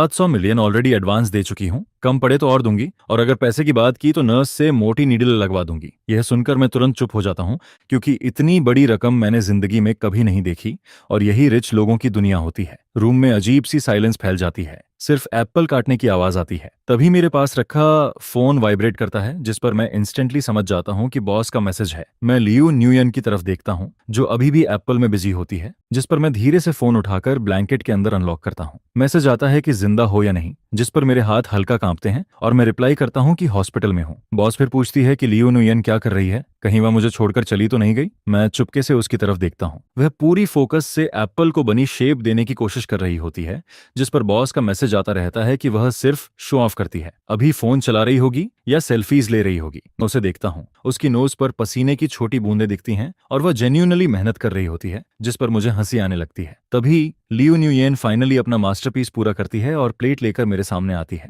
उसके चेहरे पर प्राउड एक्सप्रेशन होता है, जैसे कॉम्प्लीमेंट का इंतजार कर रही हो, और कहती है कि खाओ, पहली बार बनाया है, दिखने में खराब है लेकिन टेस्ट सेम है। मैं उन वियर्ड शेप्ड एप्पल पीसेस को देखता हूँ और अंदर एक वार्म फीलिंग उठती है। फिर उसे थैंक्स बोलकर एक पीस खाता हूँ। वह मुझे ध्यान से देखती है और पूछती है कैसा है, जिस पर मैं ऑनेस्टली कहता हूँ कि बहुत स्वीट है, और उसके लिप्स पर हल्की स्माइल आ जाती है। लेकिन तभी उसका फोन बजता है। वह स्क्रीन देखती है और उसका एक्सप्रेशन तुरंत डार्क हो जाता है, और वह गुस्से में धीरे से बोलती है कि आइडियट्स। मैं पूछता हूँ क्या हुआ, जिस पर वह थोड़ी देर हेजिटेट करती है और फोन मेरी तरफ घुमा देती है और कहती है खुद देख लो, तुम फेमस हो गए हो। वह जियांगचेन यूनिवर्सिटी का ऑफिशियल फोरम होता है, जहां टॉप पर पिंड पोस्ट दिखता है, जिसमें लिखा होता है कि लेट नाइट इंसिडेंट में पुअर स्टूडेंट और कैंपस ब्यूटी लियू न्यूयन घायल हुए। क्या ये हीरो सेविंग ब्यूटी है या कोई ट्रैप? और साथ में कुछ ब्लरी फोटोज भी लगे होते हैं, जो क्लियरली किसी पासरबाई ने सीक्रेटली क्लिक किए होते हैं। पहली फोटो में साफ दिखता है कि मैं कन्वीनियंस स्टोर के सामने साइकिल को पूरी स्पीड से पेडल करता हुआ भाग रहा हूं, जिस पर मेरी बैक ही दिख रही होती है। दूसरी फोटो में लियू न्यूयन हॉस्पिटल गेट पर मुझे, जो खून से भरा होता है, सहारा देकर नीचे उतार रही होती है। तीसरी फोटो सबसे ज्यादा वायरल होती है, जिसमें लियू न्यूयन इमरजेंसी रूम के बाहर खड़ी होती है, उसकी आंखें लाल होती हैं और वह गुस्से में एक्सप्लोड करती हुई दिखती है। नीचे कमेंट सेक्शन हजारों रिप्लाईज से भर चुका होता है, जैसे कोई मैसिव ऑनलाइन वॉर चल रही हो। कोई कहता है कि कौथान तो कैंटीन में मीट भी अफोर्ड नहीं कर सकता, फिर ये नाइफ वाले रॉबर को कैसे हरा देता है, ये कॉम्बैट पावर अनरियलिस्टिक है। जिस पर दूसरा बोलता है कि ये कोई हीरो सेविंग ब्यूटी नहीं, बल्कि खुद का ड्रामा है, पूरा सेटअप कोधन ने खुद क्रिएट किया है, इतनी कोइंसिडेंस पॉसिबल नहीं है। फिर कुछ लोग कहते हैं कि एक गरीब आदमी स्टेटस के लिए कुछ भी कर सकता है, जिस पर कोई कंपेयर करता है कि एक तरफ रिच ब्यूटी है और दूसरी तरफ गरीब जीनियस। अगर दोनों कपल बन गए तो 30 साल की स्ट्रगल बच जाएगी। यह तो प्रॉपर सॉफ्ट राइस लाइफ है। ये सब पढ़ते पढ़ते मेरी आईब्रोज टाइट हो जाती हैं, क्योंकि मुझे फीनिक्स मैन और चीप ट्रिक कहकर टारगेट किया जा रहा होता है। तभी लियू न्यूयन अचानक फोन छीन लेती है और कहती है कि मत देखो, ये लोग बस फ्री बैठे हैं, काम नहीं है। ऊपर से वह काम दिखती है, लेकिन अंदर से पूरी तरह गुस्से में होती है, जिस पर वह मन ही मन सोचती है कि मेरे आदमी को फीनिक्स मैन बोलने की हिम्मत कैसे हुई। फिर वह खड़ी होकर बोलती है कि मैं वॉशरूम जा रही हूँ, और अंदर जाकर डोर लॉक करती है। फिर तुरंत अपना बैकअप फोन निकालती है और दूसरे अकाउंट में स्विच करती है। उसके फिंगर्स इतनी तेजी से टाइपिंग करते हैं कि जैसे आफ्टर इमेज दिखता है, और वह कमेंट्स में रिप्लाई करना शुरू करती है कि रूमर फैलाने वालों को लीगल एक्शन झेलना पड़ेगा। वह गुस्से में लिखती है कि कोथान के आर्म में 8 स्टिचेस लगे हैं, नर्व डैमेज तक हो सकता था, और जो खुद कावर्ड हैं वही दूसरों की ब्रेवरी पर शक करते हैं। फिर वह कहती है कि अगर कोई रिच गर्ल किसी को सपोर्ट करना चाहे तो उसमें दूसरों का क्या जाता है, ये लाइफ रिस्किंग काइंडनेस है, कोई चीप डील नहीं। इतना लिखने के बाद भी उसका गुस्सा शांत नहीं होता, जिस पर वह वीचैट खोलती है और एक कॉन्टैक्ट ढूंढती है जिसका नाम प्रोफेशनल ओपिनियन कंट्रोलर होता है, और उसे 175 मिलियन ट्रांसफर कर देती है। सामने से तुरंत रिप्लाई आता है कि बॉस आज किसे प्रमोट करना है, जिस पर वह क्लियर ऑर्डर देती है कि जियांगचेनग यूनिवर्सिटी फोरम पर कोथान के खिलाफ सारे नेगेटिव कमेंट्स दबा दो और सिर्फ पॉजिटिव प्रेस से भर दो। सब अरेंज करने के बाद वह मिरर में खुद को देखती है और राहत की सांस लेती है। फिर हल्का मुस्कुराते हुए कहती है कि देखो कोथान, मैं तुम्हारे लिए कितना कर रही हूँ। इसके बाद वह अपना कोल्ड एक्सप्रेशन वापस लाती है और बाहर आ जाती है। जब वह वापस बेड के पास आती है तो देखती है कि मैं फोन को घूरते हुए लॉस्ट सा बैठा हूँ, जिस पर वह पूछती है क्या हुआ। मैं अजीब एक्सप्रेशन के साथ कहता हूं कि फोरम का मूड अचानक बदल गया है, जिस पर वह पास आकर देखती है। अब कमेंट सेक्शन पूरी तरह बदल चुका होता है, जहां लोग लिख रहे होते हैं कि कोथान कितना हैंडसम है, उसका broken yet strong vibe amazing है, और वह असली मर्द है, रिच स्पॉइल्ड बॉयज से कहीं बेहतर। कोई लिखता है कि वह अंधेरे में भी स्टार्स को देखता है और अपनी लड़की को प्रोटेक्ट करता है। ये रियल लाइफ रिडेम्पशन स्टोरी है। ये सब देखकर मैं हैरान रह जाता हूं और कहता हूं कि यह थोड़ा ज्यादा नहीं हो गया, जिस पर लियू न्यूयन हंसी रोकते हुए सीरियस बनकर कहती है कि यह बस लोगों की सही जजमेंट है, जस्टिस हमेशा लोगों के दिल में होता है। मैं उसके इनोसेंट फेस को देखता हूँ, जैसे उसे कुछ पता ही नहीं, और मेरे दिमाग में एक अजीब थॉट आता है कि बॉस ने अभी रिप्लाई क्यों नहीं किया। और जैसे ही लियू न्यूयेन वॉशरूम गई तभी पब्लिक ओपिनियन कैसे बदल गया। लेकिन मैं तुरंत इस थॉट को हटा देता हूँ क्योंकि बॉस एक आदमी है और लियू न्यूयेन से नफरत करता है। दोनों एक साइड पर नहीं हो सकते। तभी लियू न्यूयेन अचानक बोलती है कि डॉक्टर ने कहा है कि मुझे 2 दिन और ऑब्जर्वेशन में रहना होगा और इन 2 दिनों में वह मेरी केयर करेगी। मुझे काम पर जाने की जरूरत नहीं, वह लीव मैनेज कर देगी। मैं कुछ बोलने की कोशिश करता हूँ कि बॉस का मिशन अभी बाकी है, लेकिन वह बीच में रोक देती है और कहती है कि अभी मेरा काम सिर्फ रिकवर करना है। उसका टोन बिल्कुल बॉस जैसा होता है, जिस पर मैं बिना सोचे सिर हिला देता हूँ। तभी मेरे फोन में बॉस का नया मैसेज आता है कि अब जब पब्लिक मुझे हीरो मान रही है तो इस मोमेंटम का फायदा उठाओ और लियू न्यूयेन की गिल्ट को पीक पर पहुंचाओ। 3 दिन बाद मैं डिस्चार्ज होकर बाहर आता हूँ। आर्म पर अभी भी बैंडेज होता है, लेकिन मैं उस रॉयल ट्रीटमेंट से परेशान हो चुका होता हूँ जहां मुझे हर चीज सर्व की जा रही होती है। लियू न्यूयेन हर दिन मेरे लिए एक्सपेंसिव मील्स अरेंज करती है जो मुझे और ऑकवर्ड फील कराता है। जब मैं हॉस्टल लौटता हूँ तो रूममेट्स मुझे एडमिरेशन से देखते हैं और मजाक में कहते हैं कि रिच बन जाओ तो हमें मत भूलना, और पूछते हैं कि क्या लियू न्यूयेन ने सच में मेरे लिए एप्पल काटा था और क्या उसके पील्स ऑक्शन कर सकते हैं। मैं समहोव उनकी बातें हैंडल करता हूँ और बेड पर जाकर कर्टेन बंद कर देता हूँ। फिर फोन निकालकर बॉस को कॉल करता हूँ क्योंकि हॉस्पिटल में लियू न्यूयेन मुझे इतना क्लोजली वॉच कर रही थी कि रिपोर्ट करने का चांस नहीं मिला। कॉल कनेक्ट होता है और दूसरी तरफ से बॉस की हैवी मेल वॉइस आती है जिस पर मैं बताता हूँ कि डिस्चार्ज हो गया हूँ। वह कामली कहता है कि उसने सब देख लिया है और मैं अच्छा काम किया है और ये सफरिंग ट्रिक पुरानी है लेकिन लियू न्यूयेन जैसी इमोशनली एम्प्टी वुमन पर इफेक्टिव है। फिर वह पूछता है कि क्या अब वह पूरी तरह मेरे कंट्रोल में है, जिस पर मैं हल्का सा फ्राउन करता हूँ क्योंकि मुझे ये ट्रिक वाला वर्ड पसंद नहीं आता। मैं ऑनेस्टली कहता हूँ कि उस रात मैं सच में उसे बचाना चाहता था, कोई कैलकुलेशन नहीं थी और वह वैसी नहीं है जैसी बॉस सोचता है क्योंकि उसने हॉस्पिटल में मेरी बहुत केयर की है और वह एक्चुअली काइंड है। यह सुनकर दूसरी तरफ 3 सेकंड तक साइलेंस छा जाता है। इस समय गर्ल्स हॉस्टल के एक सिंगल लग्जूरियस रूम में लियू रुयान अपने बेड पर उल्टा लेटी होती है और अपने दिल से एक जायंट टेडी बियर को हक किए रहती है जिसे उसने अभी हाल ही में खरीदा था। यह सुनते ही उसके होंठों के किनारे हल्का सा स्माइल आता है जिस पर वो एक्साइटमेंट में बेड पर एक रोल लेती है और मन ही मन सोचती है कि चलो, उसमें अभी भी थोड़ी ह्यूमैनिटी बाकी है। बेकार में इस मिस्सी ने उसके लिए चाय पानी सर्व नहीं किया, जिस पर अगले ही पल उसे अपनी आइडेंटिटी याद आती है। वह किम चू है और वही क्रेडिटर है जिसे लियू रुयान ने पहले हर्ट किया था। इसके बाद ईयरफोन से एक ठंडी हंसी की आवाज सुनाई देती है। लियांगशान, गुचैन, तुम्हारा दिमाग खराब हो गया है क्या? ये सब बस उसकी एक्टिंग है। वह तुम्हारी केयर करके अपने अंदर की मोरल सुपीरियरिटी को सेटिस्फाई कर रही है। जिस पर किमचू की आवाज और भी ठंडी हो जाती है। क्या तुम उसके लिए सॉफ्ट हो गए हो? जवाब दो। यह सुनकर मेरा फोन पकड़ने वाला हाथ कस जाता है। मैं नहीं हूं। मैं तुरंत डिनाई करता हूं, लेकिन मेरी आवाज में कॉन्फिडेंस नहीं होता। मैं बस इतना फील करता हूं कि क्या हमने उसे गलत समझ लिया था। शायद उस साल। जिस पर किमचू गुस्से में बीच में ही रोक देता है, कोई मिसअंडरस्टैंडिंग नहीं है। अपनी आइडेंटिटी याद रखो। तुम मुझ पर एक लाइफ ओवे करते हो। अब मैं चाहता हूं कि तुम अपनी लॉयल्टी प्रूव करो। मैं एक गहरी सांस लेता हूं। आप क्या चाहते हैं कि मैं क्या करूं? इसके बाद किमचू बोलता है कि इस वीकेंड जियांग चनग यूनिवर्सिटी में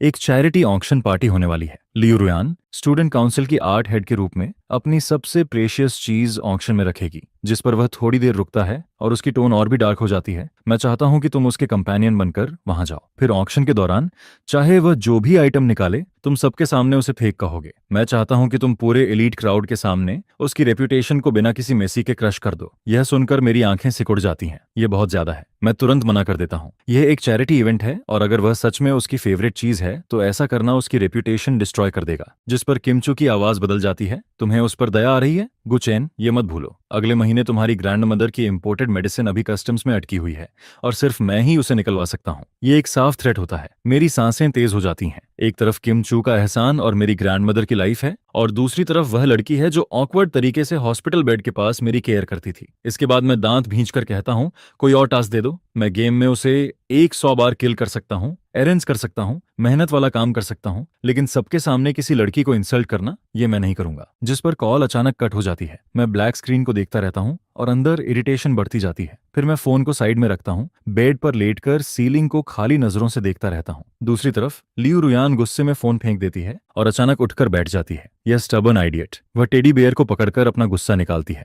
मैं तुम्हें मौका दे रही हूँ स्ट्रगल के जरिए एक स्ट्रॉन्ग इमेज बनाने का, लेकिन तुम स्क्रिप्ट के हिसाब से एक्ट ही नहीं कर रहे हो, तो मैं नेक्स्ट स्टेप कैसे लूं? लेकिन जैसे ही उसका गुस्सा कम होता है, उसके दिल में एक अजीब सी स्वीटनेस भरने लगती है। वह मुझे प्रोटेक्ट कर रहा है। किमचू की थ्रेट के बावजूद, ह्यूज डेट के बावजूद, वह मेरी डिग्निटी बचाने का चॉइस करता है। जिस पर लियू रुयान टेडी को सीने से लगाकर सॉफ्टली उसकी फर पर सिर टिकाती है और उसकी आंखें ड्रीमी हो जाती हैं। गुचैन, अगर तुम ऐसे हो तो मैं तुम्हारे साथ सच में खेल कैसे पाऊंगी। इसके बाद वह एक लंबी सांस लेती है और फिर से फोन उठाती है। अगर तुम खुद से एक्ट नहीं कर रहे तो मैं तुम्हें फोर्स करूंगी। अगले दिन लाइब्रेरी में मैं अपने पेंटिंग असाइनमेंट्स पूरा कर रहा होता हूँ, जिस पर अचानक एक शैडो मेरे सामने गिरती है। लियू रुयान कब सामने आकर खड़ी हो जाती है मुझे पता ही नहीं चलता। मैं ऊपर देखता हूँ, तुम यहाँ क्यों आई हो? जिस पर वह अपने बैग से एक गोल्डन इनविटेशन कार्ड निकालती है और मेरे सामने रख देती है। शनिवार रात एक चैरिटी ऑक्शन पार्टी है, मुझे एक कंपेनियन चाहिए, क्या तुम फ्री हो? मैं इनविटेशन को देखता हूँ और किम चू की वार्निंग याद आती है। अगर मैं नहीं गया तो ग्रैंड मदर की मेडिसिन सच में रुक सकती है, और अगर गया तो मुझे वह क्रूअल टास्क करना पड़ेगा। थोड़ा हेजिटेट करने के बाद मैं कहता हूँ, मेरे पास फॉर्मल क्लॉथ्स नहीं है और मैं ऐसे इवेंट्स के लिए सूटेबल भी नहीं हूँ। जिस पर वह कैजुअली कहती है, क्लोथ्स मैंने तैयार कर लिए हैं। फिर वह चिन को हाथ पर टिकाकर मुझे देखती है। गुचेन, तुमने मुझे सेव किया था और अब पूरे कैंपस में हमारे बारे में रूमर्स फैल रहे हैं। अगर तुम नहीं आए तो लोग सोचेंगे कि मैं अनग्रेटफुल हूँ। ये रीजन इतना स्ट्रांग होता है कि मैं कुछ कह नहीं पाता। उसकी उम्मीद भरी आंखों को देखकर मैं आखिरकार मान जाता हूँ। ठीक है, मैं चलूंगा, लेकिन अंदर ही अंदर मैं कसम खाता हूँ कि मैं वहां इनविजिबल बनकर रहूंगा। चाहे किमचू कुछ भी कहे, मैं उसे इंसल्ट नहीं करूंगा। ज्यादा से ज्यादा मैं पैसे उधार नहीं लूंगा, मैं ब्लड डोनेट करूंगा, एक्स्ट्रा जॉब्स करूंगा। जिस पर लियू रुयान की आंखों में तुरंत खुशी भर जाती है। तो तय रहा, शनिवार शाम 5 बजे मैं डॉर्म के नीचे तुम्हारा इंतजार करूंगी। यह कहकर वह उठती है और जाने लगती है, लेकिन कुछ कदम चलने के बाद रुकती है, पीठ मेरी तरफ करके कहती है, हाँ, उस दिन मैं एक पेंटिंग ऑक्शन करूंगी जिसमें मैंने एक बहुत इंपॉर्टेंट पर्सन को ड्रॉ किया है। उस समय मुझे सपोर्ट करना। मैं उसकी जाती हुई बैग को देखता हूँ और मेरे दिल की धड़कन एक पल के लिए रुकती है। वह इंपॉर्टेंट पर्सन कौन है? किमचू या फिर वजिकाई? ये सोचकर मेरे अंदर अजीब सा बिटरनेस आ जाता है। लेकिन मुझे नहीं पता होता कि लाइब्रेरी से बाहर जाते ही लियू रुयान एक पिलर के पीछे छुपकर तुरंत एक मैसेज भेजती है, अगर तुम उसे इंसल्ट नहीं कर सकते तो तरीका बदलते हैं। ऑन ऑक्शन में चाहे पेंटिंग कितने में भी जाए, तुम्हें उसे हर हाल में खरीदना होगा, चाहे फेक मनी ही क्यों न लगाना पड़े। मैसेज भेजकर वह चालाकी से मुस्कुराती है और फोन रख देती है, जिस पर वह मन ही मन सोचती है, उस पेंटिंग में उस रात का सीन बना है जब वह स्ट्रीट लाइट के नीचे भाग रहा था। अगर वह इडियट जीकाई उसे खरीद ले गया तो मैं शर्म से मर जाऊंगी। गुचेन, यह हार्ड मोड तुमने खुद चुना है। वह हल्के कदमों से गुनगुनाते हुए आगे बढ़ती रहती है और मैं लाइब्रेरी में न्यू इंस्ट्रक्शन मिलने के बाद पूरी तरह कंफ्यूज्ड हो जाता हूँ। उस पेंटिंग को खरीदना? ऐसे चैरिटी ऑक्शन में स्टार्टिंग प्राइस ही लाखों में होती है और कभी कभी करोड़ों तक पहुंच जाती है। मुझे बेच भी दिया जाए तो इतनी वैल्यू नहीं होगी। जिस पर मैं टेबल पर झुक जाता हूँ और एक हेल्पलेस स्क्रीम निकालता हूँ। जियांग चेनग होटल में क्रिस्टल क्लैडर्स की रोशनी चारों तरफ फैलती है और पूरा हॉल इतनी चमक से भरा होता है कि आंखें ऑलमोस्ट चौंधिया जाती हैं। मुझे इस वक्त ऐसा फील होता है जैसे मैं एक बदसूरत डक बनकर स्वान लेक में घुस गया हूं, जिस पर चारों तरफ जियांग चेनग के बड़े बड़े एलीट लोग खड़े होते हैं और हर एक आदमी जब वाइन ग्लास लेकर मेरे पास से गुजरता है तो उसकी नजरें ऐसे होती हैं जैसे वह किसी प्रोडक्ट की कीमत लगा रहा हो। जिस पर मेरी पॉकेट में रखा फोन वाइब्रेट करता है और मैसेज आता है, सुनो, आज रात की मेन कैरेक्टर लियू रुयान है, लेकिन आज का हंटर तुम हो। ऑक्शन शुरू होने वाला है और चाहे लियू रुयान कोई भी आइटम रखे, वह इडियट जी का जरूर तुम्हारे साथ कम्पीट करेगा। तुम्हारा सिर्फ एक मिशन है, किसी भी हालत में उससे ज्यादा बिड लगानी है और किसी भी कीमत पर जीकाई को जीतने मत देना। ये पढ़ते ही मैं स्क्रीन को घूरता रह जाता हूँ और मेरी उंगलियां सफेद पड़ जाती हैं। बॉस, आप मजाक कर रहे हैं क्या? यहाँ स्टार्टिंग प्राइस ही लाखों में है और मेरे पास तो कार्ड में सिर्फ 7 लाख ही हैं। मैं बिड कैसे करूंगा? जिस पर रिप्लाई आता है, अपनी लाइफ लगाकर बस बोर्ड उठाने की हिम्मत करो, पैसे का इंतजाम मैं कर दूंगा, लेकिन अगर जी का जीत गया तो तुम्हारी ग्रैंडमदर की मेडिसिन कल से बंद हो जाएगी। अब खुद डिसाइड करो। यह सुनकर मैं गहरी सांस लेता हूँ और फोन पॉकेट में डाल देता हूँ। गले में जैसे कुछ अटकता है और यह सफोकेशन मुझे पागल करने लगता है। जिस पर स्टेज से होस्ट की आवाज गूंजती है, डियर गेस्ट्स, आपका स्वागत है जियांग चेनग यूनिवर्सिटी के एनुअल चैरिटी ऑक्शन नाइट में। यह सुनकर मेरे थॉट्स टूट जाते हैं और ऑक्शन ऑफिशियली शुरू हो जाता है। मैं मजबूरी में अपनी सीट पर वापस आता हूँ और मेरी सीट फ्रंट रो में होती है, जहां मेरे लेफ्ट में लियू रुयान बैठी होती है और राइट में वही एरोगेंट जीकाई बैठा होता है। आज रात लियू रुयान इतनी ब्यूटीफुल लगती है कि सांस रुकती है। उसने ब्लैक इवनिंग गाउन पहना होता है, उसके लॉन्ग हेयर टाइड होते हैं जिससे उसका स्लिम नेक दिखता है और उसके हाथ में ऑक्शन कैटलॉग होता है। फेस पर परफेक्ट स्माइल रहती है, लेकिन सिर्फ मैं नोटिस करता हूँ कि उसका बॉडी थोड़ा स्टिफ है। जिस पर मैं धीरे से पूछता हूँ, तुम नर्वस हो क्या? यह सुनकर वह मेरी तरफ देखती है। उसकी आंखों में एक पल के लिए सरप्राइज आता है, फिर वह एरोगेंस से स्माइल करती है। ऐसे सीन्स मैं कई बार देख चुकी हूँ। उल्टा तुम हो, कहीं बाद में तुम्हारे पैर कांपते कांपते कंट्रोल से बाहर ना हो जाएं। हालांकि वह स्ट्रांग दिखती है, लेकिन मैं क्लियरली देखता हूँ कि उसके हाथ की उंगलियां हल्का सा कांपती हैं। इसके बाद ऑक्शन के शुरुआती आइटम्स आते हैं। ज्यादातर एंटिक्विटीज और ज्वेलरी होती हैं, जिस पर जीकाई बहुत एक्टिव रहता है। बार बार बोर्ड उठाकर करोड़ों की बिड लगाता है और कई आइटम्स जीत लेता है। और हर बार जीतने के बाद वह मुझे प्रोवोकेट करने वाली नजर से देखता है, जिस पर वह जोर से बोलता है। कुछ लोग बाहर से तो क्लासी लगते हैं, लेकिन पॉकेट में टैक्सी के पैसे भी नहीं होते। और यह सुनकर आसपास के लोग हल्का हंसते हैं, लेकिन मैं रिएक्ट नहीं करता। मैं बस उस मोमेंट का इंतजार कर रहा होता हूँ। इसके बाद होस्ट की आवाज एक्साइटेड हो जाती है। अब हम आज की सबसे इंपॉर्टेंट आइटम्स में से एक पेश करने जा रहे हैं, जिसे जियांग चेनक यूनिवर्सिटी की आर्ट हेड मिस लियू रुयान ने खुद बनाया है। यह सुनते ही रेड क्लॉथ हटाया जाता है और पूरा हॉल एक पल के लिए साइलेंट हो जाता है। फिर अचानक सप्रेस्ड शॉक की आवाजें उठती हैं। पेंटिंग में कोई फ्लावर्स या एब्स्ट्रैक्ट आर्ट नहीं होता, बल्कि एक रियलिस्टिक सीन होता है, जिसमें एक डार्क रेनी नाइट दिखाई जाती है। स्ट्रीट लाइट की येलो लाइट में शैडोज लंबी खिंचती हैं और एक बॉय व्हाइट शर्ट में पूरी तरह भीगा हुआ एक अननोन गर्ल के सामने खड़ा होता है, उसे प्रोटेक्ट करता हुआ, और उसके लेफ्ट आर्म से ब्लड टपकता है जो रेड फ्लावर्स की तरह फैलता जाता है। भले ही सिर्फ बैक दिखाई देती है, फेस क्लियर नहीं होता, लेकिन वहां मौजूद हर कोई तुरंत पहचान जाता है वह मैं हूं। जिस पर मैं उस पेंटिंग को देखता रह जाता हूं और मेरा दिल जैसे किसी ने कसकर पकड़ लिया हो। मुझे कभी नहीं पता था कि उस रात लियू रुयान की नजरों में मैं ऐसा दिखता हूं। यह सिर्फ पेंटिंग नहीं, एक साइलेंट कन्फेशन जैसा होता है, जिस पर जी काई का चेहरा तुरंत बदल जाता है। वह 3 साल से लियू रुयान को परस्यू कर रहा था,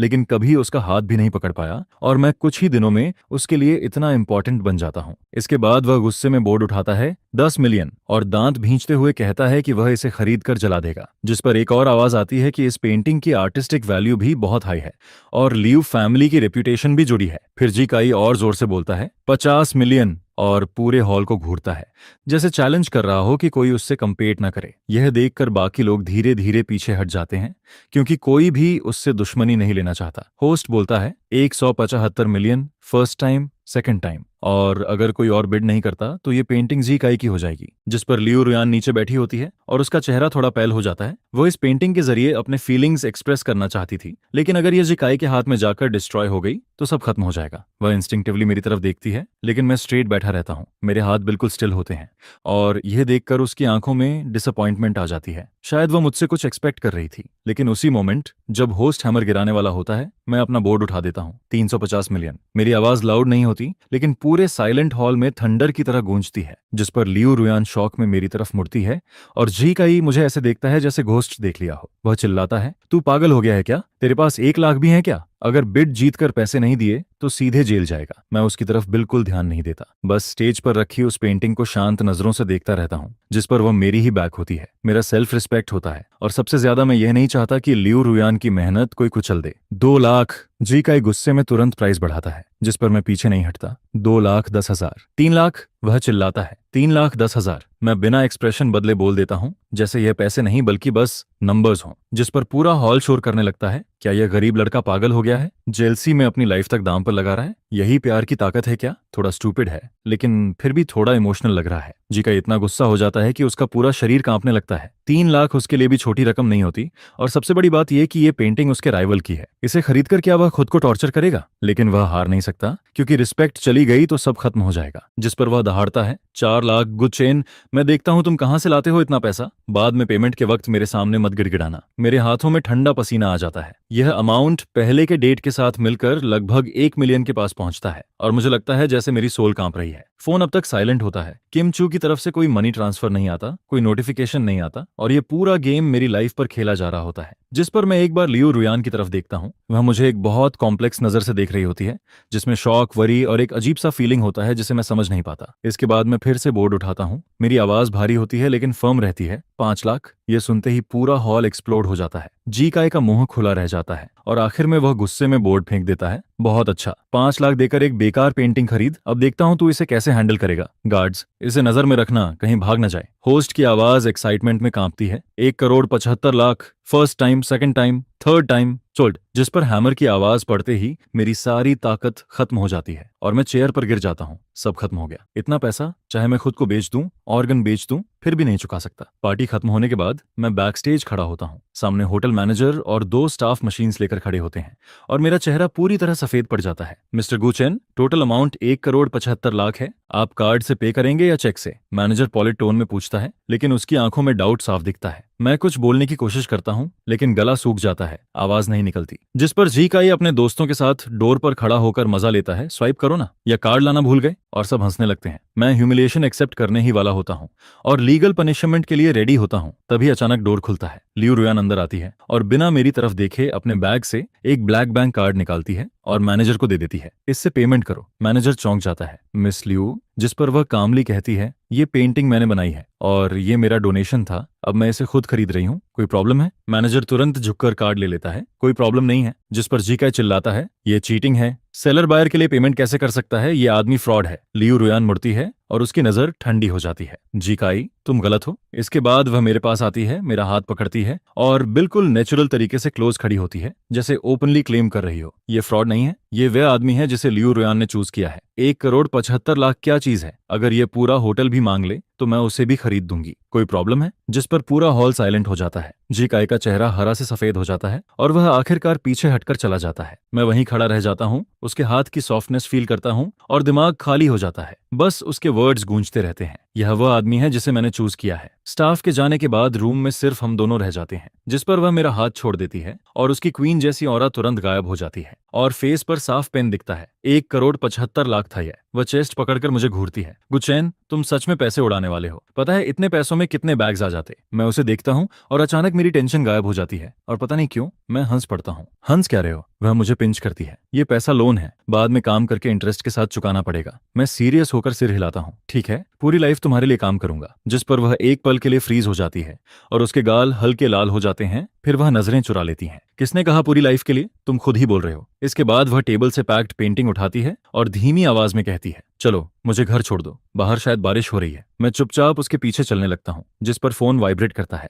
गुड जॉब, प्रोसेस रिस्की था लेकिन रिजल्ट मुझे पसंद आया। किम चू का मैसेज आता है, लेकिन इस बार मैं रिप्लाई नहीं करता और लियू रुयान की बैग को देखते हुए पहली बार मेरे अंदर रेबेलियन का थॉट आता है। इस बार मैं किम चू के लिए नहीं, सिर्फ उसके लिए खड़ा हूँ। जिस पर बाहर जोरदार बारिश हो रही होती है, जैसे आसमान खुद इस नाइट को ड्रामेटिक बना रहा हो और पूरा जियांग चेनग पानी की सफेद चादर में ढक जाता है। लियू रुयान की रेड स्पोर्ट्स कार उस बारिश में लाइटनिंग की तरह चमकती है, लेकिन लाइटनिंग भी कभी कभी बुझ जाती है। जब कार माउंटेन रोड के पास पहुंचती है तो अचानक इंजन बंद हो जाता है। डैमिट, लियू रुयान स्टीयरिंग पर हाथ मारती है। यह कार भी अभी ही खराब होनी थी। यह जगह पूरी तरह खाली होती है।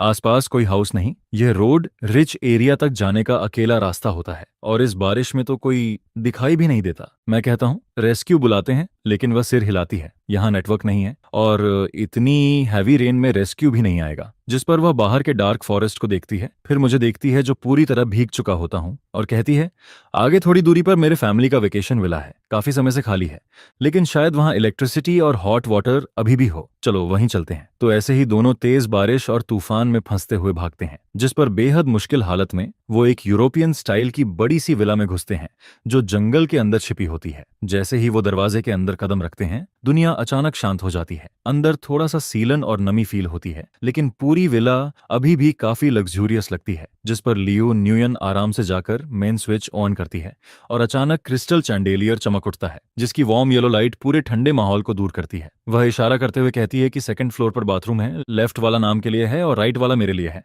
और कप बोर्ड में बाथरूम रखा है। वह अपने भीगे हुए कपड़ों से पानी टपकाते हुए कमांड देती है कि जल्दी जाकर हॉट वाटर से नहा लो, नहीं तो वॉन्ड इन्फेक्शन हो सकता है। इसके बाद करीब आधे घंटे में लिविंग रूम में फायरप्लेस जल जाती है और आग की लपटें क्रैकलिंग साउंड के साथ जलती रहती हैं। मैं एक लूज व्हाइट बॉथरोब पहनकर नीचे आता हूँ, जिस पर लियो न्यूयेन पहले से नहाकर कारपेट पर बैठी होती है। वह सिल्क नाइट ड्रेस में होती है और हाथ में 2 वाइन ग्लासेस और एक रेड वाइन बॉटल पकड़े रहती है, जिस पर वह हल्का सा ग्लास घुमाते हुए कहती है, एक ड्रिंक साथ में लेते हैं। और उसकी आंखें डिम लाइट में थोड़ी ड्रीमी लगती हैं। मैं थोड़ा हेजिटेट करता हूँ, फिर जाकर उसके सामने बैठ जाता हूँ। वह बताती है कि ये वाइन उसने वाइन कैबिनेट से मिली है और ये 1982 की रेयर वाइन है। वह मेरे लिए एक ग्लास भरते हुए कहती है कि इसका एक सिप भी लाखों का होता है और आज मैं काफी लकी हूँ। मैं ग्लास उठाकर एक सिप लेता हूँ। टेस्ट थोड़ा बिटर लगता है, लेकिन उसकी स्वीटनेस काफी देर तक बनी रहती है। बाहर थंडर गूंज रहा होता है और बारिश तेजी से ग्लास विंडो पर गिरती रहती है। अंदर फायरप्लेस की वार्मथ और वाइन की खुशबू पूरे माहौल को कोजी बना देती है,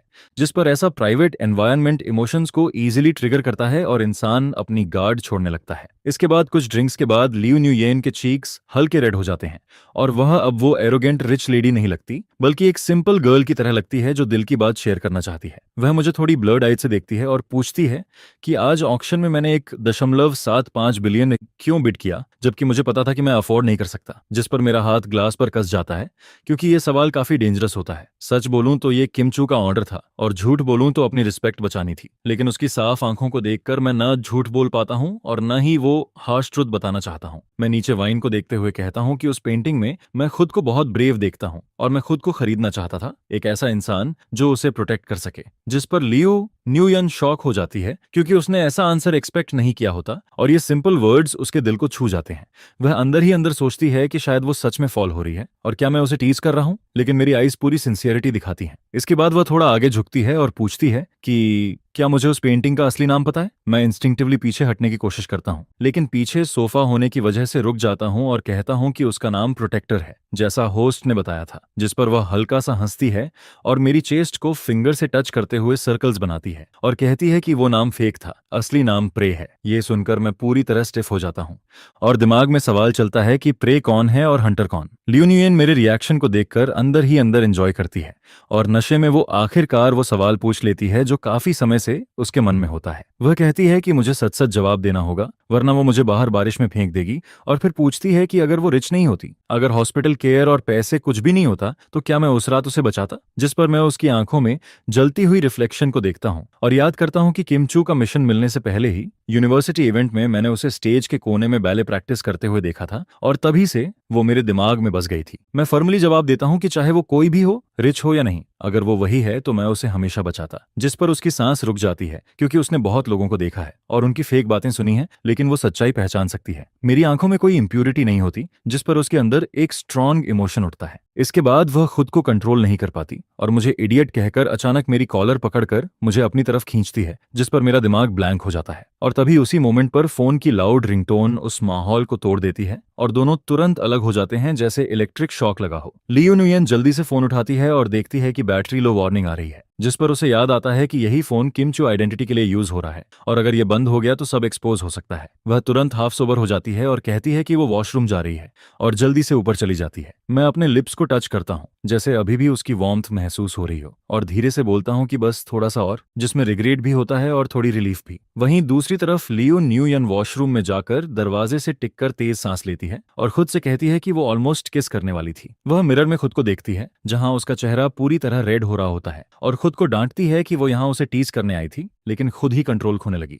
इसके बाद वह फोन चार्ज पर लगाती है और थोड़ा काम होने के बाद उसका प्लेफुल नेचर फिर से जागता है। वह सोचती है कि रियल लाइफ में किस नहीं कर पाई तो ऑनलाइन उसे टीज करेगी। जिस पर वह किम चू अकाउंट से मुझे मैसेज भेजती है कि हम दोनों एक ही रूम में हैं और अगर मैंने लियू न्यूयेन को टच किया तो वो मेरे हाथ तोड़ देगी। मैं नीचे मैसेज पढ़कर बस हेल्पलेस स्माइल करता रहता हूँ, जिस पर मैं तुरंत रिप्लाई करता हूँ, बॉस आप ज्यादा सोच रही हैं, मैं ऐसा कैसे कर सकता हूँ। मैसेज भेजने के बाद मैं ऊपर सेकंड फ्लोर के उस बंद दरवाजे की तरफ देखता रहता हूँ और सच कहूं तो हिम्मत नहीं है, लेकिन अभी कुछ देर पहले मैं सच में उसे किस करना चाहता था। उस बारिश भरी रात के उस अधूरे किस के बाद मेरे और लियो न्यूयन के बीच एक अजीब सी साइलेंस आ जाती है। बाहर से देखें तो हम दोनों एक ऑफिशियल कपल की तरह लगते हैं, जिसे पूरा कॉलेज एक्सेप्ट करता है। लियो न्यूयन अब उस रेड लग्जरी कार में नहीं बैठती, बल्कि धीरे धीरे मेरी पुरानी रिपेयर्ड बाइकल के पीछे बैठने की आदत डाल लेती है, हाथ में 7 रुपए वाली आइसक्रीम पकड़े और एक नॉर्मल केयर फ्री गर्ल की तरह हंसती रहती है। जिस पर मैं भी पहले जैसा नहीं रहता, अब सिर्फ ड्राई ब्रेड खाने वाला गरीब लड़का नहीं, बल्कि मेरे लिप्स पर अक्सर एक सॉफ्ट स्माइल रहती है,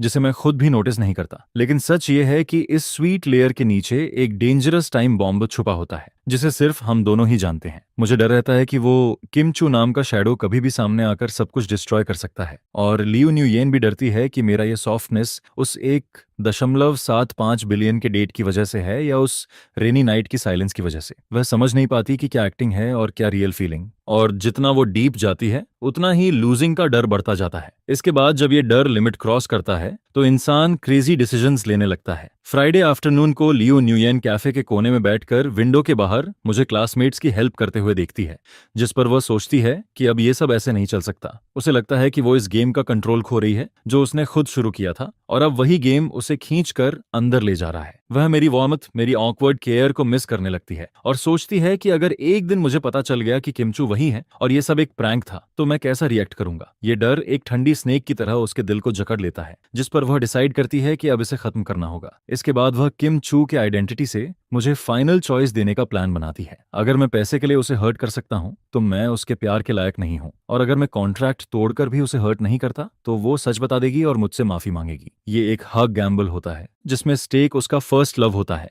वह एक बैकअप फोन निकालकर एक ऐसा मैसेज टाइप करती है जो सब कुछ डिस्ट्रॉय कर सकता है। इधर मैं बुक्स शिफ्ट करके एडमिन बिल्डिंग तक पहुंचता हूं, तभी पॉकेट में फोन वाइब्रेट करता है, जिस पर मेरी स्माइल तुरंत फ्रीज हो जाती है। कई दिनों से किमचू साइलेंट था और मुझे लगा था कि शायद वो मुझे भूल गया है, लेकिन मैं गलत था क्योंकि ये डेविल कभी जाता ही नहीं। मैसेज आता है, आजकल बड़ी आराम की जिंदगी जी रहे हो कुथान, लगता है तुम भूल गए हो कि तुम कौन हो। जिस पर मैं एक एम्प्टी स्टेयरवे में जाकर डीप ब्रेथ लेता हूं और रिप्लाई करता हूं, बॉस मैं नहीं भूला, मैं प्लान के अनुसार ही चल रहा हूं। वह तुरंत जवाब देता है, प्लान? तुम्हारा प्लान ये है कि तुम उससे प्यार करने लगो? मैंने कहा था उसे फॉल कराओ और फिर छोड़ दो, ये नहीं कि खुद ही इन्वॉल्व हो जाओ। इसके बाद वह कहता है कि वो इस गेम से बोर हो गया है और अब कर्टेन गिराना चाहता है। वह बताता है कि नेक्स्ट वेडनेसडे लियू न्यूयेन का 22वें बर्थडे है और उसके फैमिली ने सबसे बड़े बैंक्वेट हॉल में पार्टी रखी है, जहां पूरे सिटी के एलीट लोग और उसके पेरेंट्स भी होंगे, और यही परफेक्ट मौका है। मेरा दिल कस जाता है और एक ठंडी लहर पैरों से लेकर सिर तक दौड़ जाती है। जिस पर मैं पूछता हूं, आप मुझसे क्या करवाना चाहते हैं? जिस पर वह कहता है कि केक कटिंग के समय सबके सामने, मीडिया कैमरों के सामने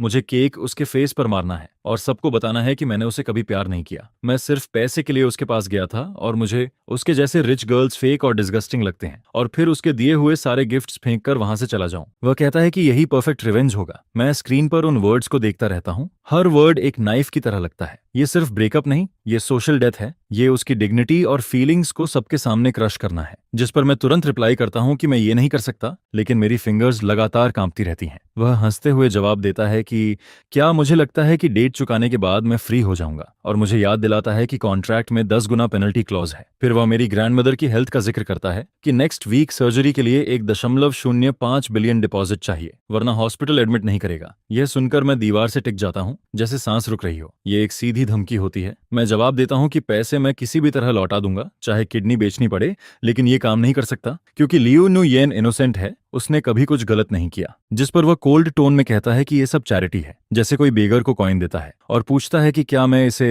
लव समझ रहा हूं, और मुझे नेइव कहता है। फिर वह फाइनल वार्निंग देता है कि अगर मैंने वेडनेसडे रात 8 बजे तक उसका ऑर्डर फॉलो नहीं किया तो वह फंडिंग विड्रॉ कर देगा और मुझ पर फ्रॉड केस डालकर मुझे जिंदगी भर के लिए जेल भेज देगा। वह आखिरी में कहता है, चूज करो अपना लव या अपनी ग्रैंडमदर की लाइफ। स्क्रीन धीरे धीरे डार्क हो जाती है, जिस पर मैं दीवार से नीचे फिसल जाता हूं और जमीन पर बैठकर अपने बाल पकड़ लेता हूं। बाहर स्टेयरकेस पर सनलाइट चमक रही होती है, बर्ड्स चहक रहे होते हैं, लेकिन मेरी दुनिया में सर्दियों की ठंड शुरू हो चुकी होती है। इसके बाद के दिनों में मैं एक सोललेस बॉडी की तरह जीता हूं, जिस पर लियू न्यूयन मेरी हालत नोटिस कर लेती है और पूछती है, क्या हुआ तुम्हें? 2 दिन से ऐसे खोए खोए क्यों हो? कहीं तबीयत तो खराब नहीं? मैं अचानक रियलिटी में आता हूं और उसके उस खूबसूरत चेहरे को देखता रह जाता हूं, जिस पर उसकी आंखों में जो कंसर्न दिखती है वो बिल्कुल रियल और साफ होती है। और अगर मुझे ऐसी लड़की को उसके बर्थडे पर सबके सामने इंसल्ट करना पड़े तो मैं उससे अच्छा खुद को खत्म करना पसंद करूंगा। मैं जबरदस्ती मुस्कुराते हुए कहता हूं, कुछ नहीं, बस एग्जाम प्रिपरेशन की वजह से थोड़ा टायर्ड हूं। जिस पर लियू न्यूयेन मुझे इडियट कहती है और अपने बैग से विटामिन का एक बॉक्स निकालकर मेरी तरफ बढ़ाती है और साथ में एक गोल्डन इनविटेशन कार्ड भी दे देती है। वह कैजुअली बुक पढ़ने का नाटक करती है, लेकिन उसके कान पहले ही लाल हो चुके होते हैं, और धीरे से बोलती है कि नेक्स्ट वेडनेसडे उसका बर्थडे है और भले ही उसे ऐसे इवेंट्स पसंद नहीं,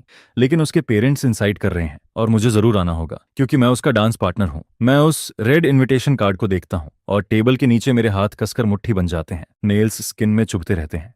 फिर भी मैं धीरे से कहता हूँ, ठीक है, मैं आऊंगा। जिस पर उसे बिल्कुल अंदाजा नहीं होता कि मेरे इस ठीक है के पीछे कितनी डेस्पिरेशन छुपी है, और वह खुश होकर मेरे पैर को हल्के से किक करती है और याद दिलाती है कि मुझे वही स्वान सूट पहनना है क्योंकि वो हमारी बैटल आउटफिट है। उसकी ब्राइट स्माइल देखकर मेरा दिल जैसे किसी आरी से काटा जा रहा होता है। उस रात मैं हॉस्टल वापस नहीं जाता, बल्कि पागलों की तरह साइकिल चलाते हुए पूरे जियांग सिटी की गलियों में घूमता रहता हूँ। मैं हर बैंक में जाता हूँ, हर पार्ट टाइम जॉब एजेंसी में पूछता हूँ, यहाँ तक कि इल्लीगल लोन देने वालों तक पहुंच जाता हूँ, लेकिन हर जगह सेम जवाब मिलता है, स्टूडेंट के पास कोलेटरल नहीं है, ज्यादा से ज्यादा 15 से 20 लाख मिल सकते हैं, उससे ज्यादा नहीं। जिस पर रियलिटी एक ठंडी दीवार की तरह मुझसे टकराती है और मेरा सिर फटने जैसा महसूस होता है क्योंकि मुझे लाखों नहीं, पूरे 1 बिलियन की जरूरत है। लेट नाइट मैं रिवर साइड बेंच पर बैठा होता हूँ, काले पानी को देखते हुए, और फोन में किम चू का काउंटडाउन मैसेज दिखता रहता है जिसमें सिर्फ 3 दिन बचे होते हैं। मैं वॉलेट निकालता हूँ जिसमें ग्रैंडमदर की फोटो होती है, और आंखें बंद करते ही लियू न्यूयेन के साथ वो अधूरा के सामने आ जाता है। एक तरफ ब्लड रिलेशन का प्यार और दूसरी तरफ दिल में बस चुका लव,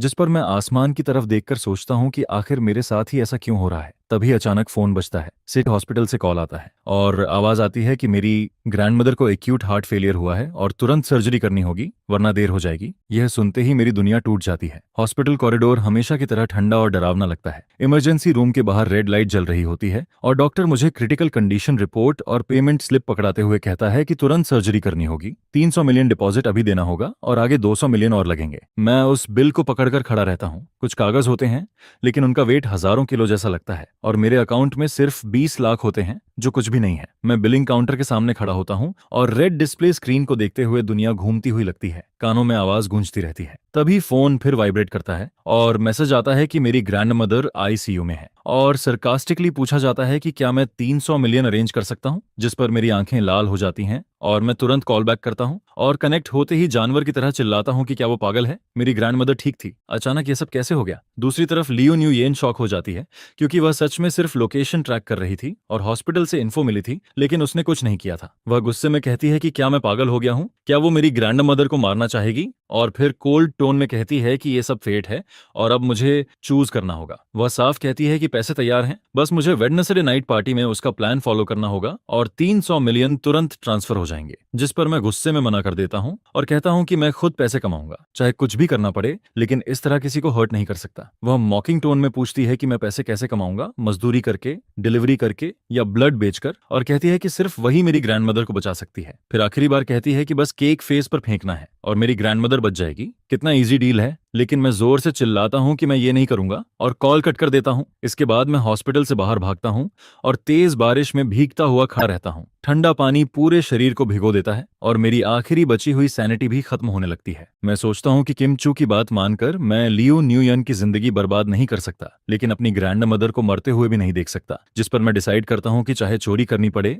रॉबरी करनी पड़े या अपनी जान दांव पर लगानी पड़े, मुझे पैसे लाने ही होंगे। मैं बारिश में पागलों की तरह दौड़ता रहता हूं, दिमाग में हर पॉसिबल ऑप्शन खोजता रहता हूं और अचानक मुझे एक आदमी याद आता है, कंस्ट्रक्शन साइट वाला लॉन्ग। मैं कांपते हाथों से उसका नंबर डायल करता हूं और कॉल कनेक्ट होते ही कहता हूं कि मुझे आज रात ही 1.05 बिलियन चाहिए। दूसरी तरफ कुछ देर साइलेंस रहता है, फिर वह हंसते हुए कहता है कि यह छोटी रकम नहीं है और स्टूडेंट के लिए लीगल तरीका तो पॉसिबल नहीं है, लेकिन एक रिस्की काम है। वह बताता है कि एक एक्सपेरिमेंटल ड्रग ट्रायल चल रहा है जिसमें ऑर्गन फेलियर का रिस्क है और एक बार के लिए 700 मिलियन मिलेंगे। मैं बिना हिचक पूछता हूं कि क्या और कोई तरीका है, क्योंकि 700 मिलियन भी कम है, जिस पर वह थोड़ा शॉक्ड होकर कहता है कि एक और ऑप्शन है, अंडरग्राउंड फाइट अरीना में डेथ मैच, जहां अगर मैं 3 राउंड सर्वाइव कर गया तो 300 मिलियन मिलेंगे, लेकिन ओपोनेंट एक रिटायर्ड मुay थाई फाइटर है जो पहले भी किसी को कोमा में डाल चुका है। ये सीधा अपनी जान दांव पर लगाने जैसा होता है, लेकिन मेरे पास कोई चॉइस नहीं होती, जिस पर मैं बिना रुके बोलता हूं मैं दोनों करूंगा, आज फाइट और कल ड्रग ट्रायल। यह सुनकर वह चौंक जाता है और कहता है, तुम पागल हो गए हो,